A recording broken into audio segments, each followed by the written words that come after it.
mettais vraiment toutes les meilleures chances de mon côté afin de donner le meilleur de moi-même et de ne pas avoir de regrets. La seule petit conseil que je m'aurais donné à moi-même, c'est vraiment à mes premières années professionnelles. C'est vraiment de parler peut-être plus ouvertement à mes entraîneurs, de demander un petit peu plus de solutions. Ici votre hôtesse Amélie Delobel et je suis très heureuse de vous accueillir sur le podcast Athlète Entrepreneur qui met en évidence des parcours inspirants d'athlètes ou d'anciens athlètes de haut niveau qui se sont tournés vers le milieu entrepreneurial. Ce rendez-vous hebdomadaire vous présente des entrevues qui seront vous motiver à atteindre votre plein potentiel. C'est parti!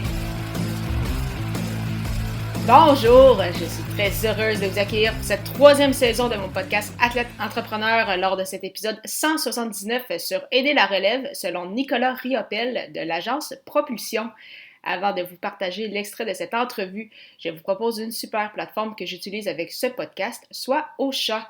Ocha, en fait, n'est pas qu'un hébergeur de podcasts, mais également un puissant outil marketing qui vous permet, entre autres, de planifier vos publications sur les réseaux sociaux, de générer des clips audio et de bâtir votre propre liste de courriels.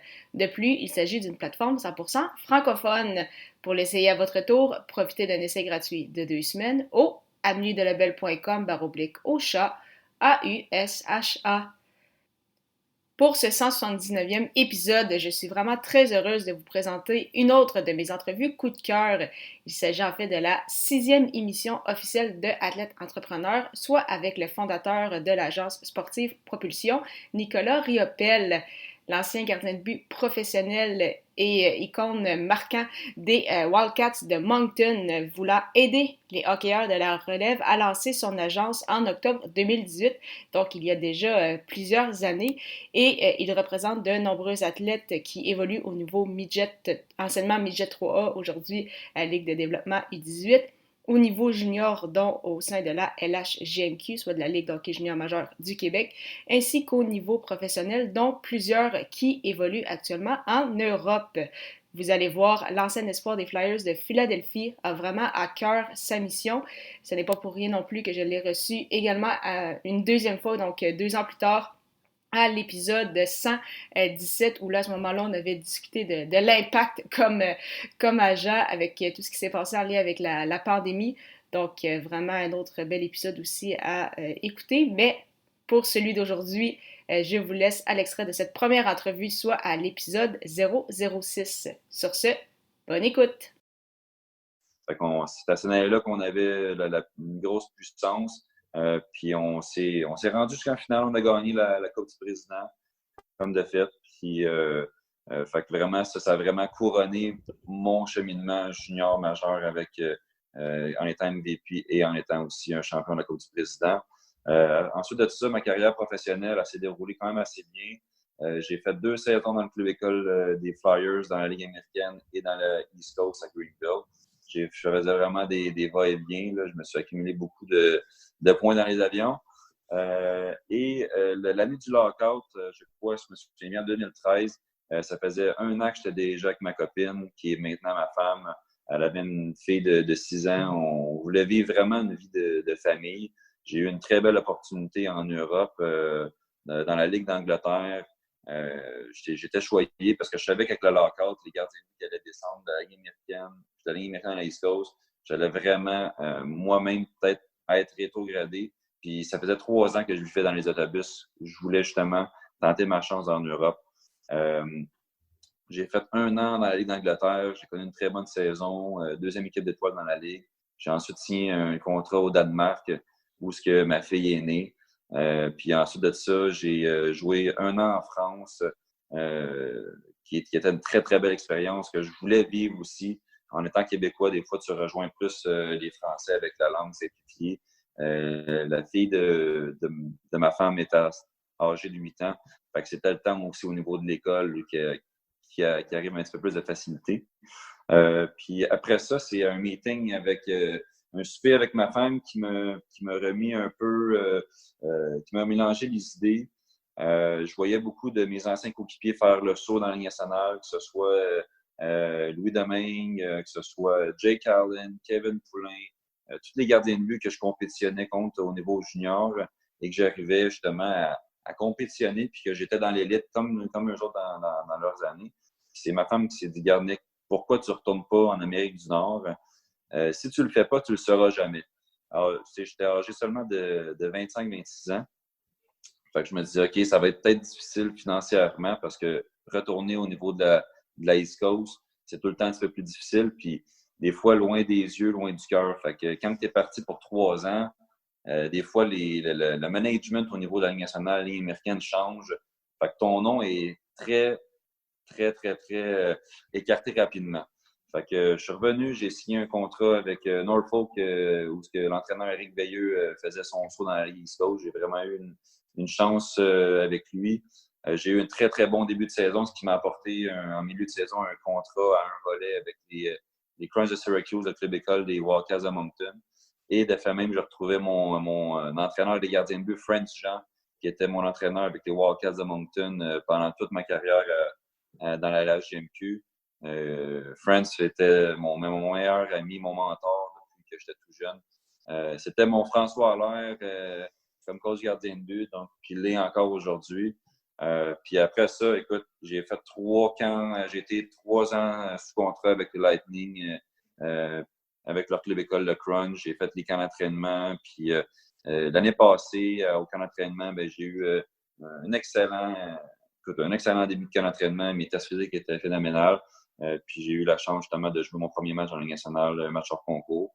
Fait que c'était pas le rêve que j'avais quand j'étais jeune. Je voulais être un joueur établi, mais le fait d'y toucher, le fait d'y goûter, c'était vraiment une fierté pour moi là, d'avoir parti en Europe, d'être revenu, d'être parti en bas de l'échelle et d'avoir monté. Ça a prouvé justement ma force de caractère par-dessus les années. Puis j'avais quelque chose de très, très fier de ça. Donc, l'année passée, dû à des problèmes de santé un peu déshydratement, puis le fait que mes 2 enfants allaient à l'école primaire, secondaire, mais je pense que c'était le moment pour moi de passer à ma deuxième carrière. Puis, avant de passer justement à cette après-carrière-là, avec le recul, est-ce qu'il y a des choses que tu aurais fait différemment? Est-ce que tu as des regrets ou le fait justement d'être revenu en Amérique du Nord après ton passage en Europe, ça a comme bouclé la boucle? Mais écoute, je te dirais, Amélie, que le seul regret que j'ai peut-être, parce que j'en ai pas beaucoup honnêtement, là, je me suis toujours dit, peu importe le niveau que j'allais jouer, que j'allais tout donner, que ce soit me donner les meilleures chances possibles de réussir, puis que le jour que j'allais prendre ma retraite, puis j'allais dormir sur mes 2 oreilles, il n'y a pas un petit bois à l'intérieur de moi qui se dit « avoir su, j'aurais donc dû ». Vraiment, là, depuis que je suis vraiment jeune, que ce soit au niveau de la nutrition, que ce soit au niveau de l'entraînement physique, au niveau du sommeil, au niveau de mes comportements dehors de la glace, je me mettais vraiment toutes les meilleures chances de mon côté afin de donner le meilleur de moi-même et de ne pas avoir de regrets. La seule petit conseil que je m'aurais donné à moi-même, c'est vraiment à mes premières années professionnelles. C'est vraiment de parler peut-être plus ouvertement à mes entraîneurs, de demander un petit peu plus de solutions. La tendance a changé, par contre. Les entraîneurs ont plus la même, je ne veux pas dire autorité, parce qu'ils en ont encore, mais la porte des entraîneurs en 2019, elle est beaucoup plus ouverte qu'elle l'était il y a 10 ans, et elle l'était beaucoup plus ouverte il y a 10 ans quand je jouais qu'il y a 10 ans. Fait que vraiment, c'est une tendance qui a changé dans le monde du hockey pour le mieux, je crois, parce que je pense que c'est comme un couple, hein, c'est comme une relation, ça passe par la communication. Fait que c'est vraiment ce petit regret-là qu'à 20 ans, au lieu de me laisser intimider par le monde de la Ligue nationale, puis les directeurs généraux, puis les entraîneurs qui ont beaucoup de pouvoir, puis les joueurs de 25, 26, 29 ans qui avaient des familles, puis qu'eux autres, leur objectif était la Ligue nationale, puis que maintenant, je pense, je m'aurais dit d'aller peut-être cogner un petit peu plus souvent à la porte, puis de demander des solutions. C'est parfait. Plusieurs athlètes, là, je parle pas juste au hockey, mais peu importe les sports, ont parfois beaucoup de difficultés justement avec leur après-carrière. On a entendu des histoires pas toujours très joyeuses. Toi, pourtant, c'est ça, tu as pris ta retraite, puis quelques mois à peine plus tard, tu lançais ton agence Propulsion. Est-ce que ça faisait longtemps que tu y pensais? Comment ça s'est passé justement, ce changement-là de carrière? Ben écoute, je te dirais que ça a été quand même assez progressif parce que moi, dès que j'ai fait le saut dans la GMQ, j'ai tout de suite donné mes services à mon coach Midget 3, qui était à l'époque Mario Pouliot, qui est présentement le coach des Huskies de Rouyn-Noranda, comme entraîneur des gardiens. J'étais passionné, même quand j'étais jeune, j'étais à Belœil, j'étais au niveau Pee-Wee Bantam. À chaque vendredi, je passais mes soirées de 6h à 10h à donner mes services gratuitement aux équipes qui en voulaient, que ce soit du niveau C, B ou 2B comme entraîneur et gardien de but. Fait que le développement du joueur m'a tout le temps passionné. Moi, je séparais un peu les tâches avec Olivier Michaud, qui est présentement encore entraîneur et gardien de but avec les Gaulois, mais aussi avec les Voltigeurs de Drummondville. Puis Olivier s'occupait vraiment de l'hiver. Moi, j'aimais ça de m'occuper de l'été parce que j'avais du temps, j'étais là. Puis c'était vraiment pas nécessairement pour une question d'argent au début. C'était vraiment parce que j'étais passionné de ça. Puis j'aimais mieux un vendredi soir passer mes soirées à l'aréna que ce soit dans des bars quelconques. Moi, je suis quelqu'un qui ne boit pas.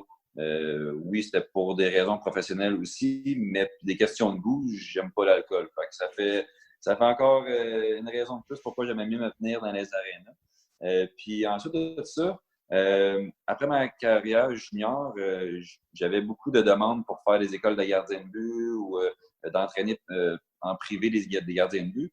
Puis il y a un gardien de but qui est arrivé à moi, qui connaissait une très, très bonne saison de J3, puis il me dit, Nick, mon draft géant majeur arrive, puis j'ai pas personne, je connais pas, je suis stressé, des entrevues, il y a du monde qui me demande. Fait que je dis, écoute, je vais m'occuper de toi, mais sans penser dans l'idée d'être un agent. J'étais vraiment là comme un conseiller. Puis je venais de sortir de mon stage junior, comme je te l'ai dit tantôt, avec une bague au doigt et le trophée de MVP. Fait que les coachs me connaissaient, les directeurs généraux me connaissaient, les propriétaires me connaissaient. Donc, ils pouvaient me faire confiance, surtout au niveau des gardiens de but. Et le jeune, au lieu d'être classé 5e ronde, ben, il est sorti finalement à 2e ronde. Fait que là, c'est là que il y a de plus en plus de personnes qui sont venues me voir à demander conseil, mais des fois, je les référais justement à d'autres agences parce que je savais que moi, dans cette position-là, j'étais peut-être pas assez bien placé pour les conseiller dans leur carrière. C'est ensuite de ça que mon meilleur ami maintenant est arrivé et mon associé Étienne Lafleur est arrivé. J'étais à ma première saison en Europe dans la Ligue d'Angleterre, puis il m'a appelé. Puis Étienne, c'est un avocat qui travaille dans un cabinet à Montréal, passionné de hockey. Il n'a pas joué la game, mais comme il m'a tout le temps dit, il y a deux façons d'être un agent, soit d'être un ancien joueur ou soit d'être bon sur les bancs d'école puis de devenir avocat. Ben, il dit, moi, j'avais de la misère à patiner, fait que j'ai choisi pour la deuxième option. Fait que c'est pour ça que maintenant, on est vraiment des meilleurs amis. On a parti l'agence Propulsion ensemble. Je te dirais que pendant 2 ans, là, mes 2 dernières années en Europe, on a vraiment travaillé ensemble. On a évalué le marché. On a évalué un peu de quelle façon qu'on pouvait faire ça, quelle niche qu'on pourrait se trouver, qui étaient nos compétiteurs, quelle catégorie qu'on se devait d'aller recruter. Fait que vraiment, pendant 2 ans, ça a vraiment été une étude de marché. Puis c'est à ma 3e année, là, quand j'ai revenu en Amérique du Nord pour de bon, que là, j'ai senti que j'avais beaucoup de demandes justement pour aider les jeunes. Puis c'est même à cette première année-là que j'ai signé mon premier contrat Ligue américaine que je me suis moi-même trouvé, que je me suis moi-même dealé avec le directeur Julien Brisebois du Lightning Tampa Bay. On commençait à représenter plusieurs personnes. J'ai des anciens coéquipiers que j'ai joué contre ou avec junior majeur au niveau professionnel qui me demandaient des conseils au niveau de l'Europe. Je venais de passer 3 ans là, je me suis fait une tonne de contacts. Donc, d'emblée, je me suis mis à représenter mes coéquipiers, mes amis dans les bonnes ligues en Europe, que ce soit la France, l'Angleterre, le Danemark, la Suède. Là, présentement, après 3 ans, c'est sûr que j'ai augmenté le niveau de contact puis le niveau de ligue. Mais ça reste que c'est comme ça qu'elle a commencé. Puis l'été passé, quand moi, je savais là, que j'allais annoncer ma retraite, c'est là qu'on a mis vraiment tout en place pour que le jour que j'allais annoncer ma retraite, bien, on allait vraiment officiellement se nommer comme une agence incorporée, puis qu'on allait vraiment faire les choses de la bonne façon. Puis j'étais très fier justement d'avoir annoncé ça cet été. Merci beaucoup encore une fois à tous d'avoir été là et en souhaitant que vous ayez apprécié ce 179e épisode officiel d'Athlète Entrepreneur. Avant de vous laisser, je voulais vous présenter la formation Podcaster Pro de l'Académie du podcast, qui est la formation francophone la plus complète pour non seulement lancer votre podcast, mais également le monétiser. C'est d'ailleurs cette formation qui m'a permis de lancer ce podcast-ci, ainsi que mon autre, les médias sociaux en affaires. On parle de 6 modules distincts et plus de 30 heures de contenu. Vous pourrez jeter un coup d'œil, simplement vous rendre au ameliedelabel.com/lancer son podcast, lancer ER. Je vous donne donc rendez-vous à l'épisode 180 pour une autre entrevue marquante. Au plaisir de vous y retrouver.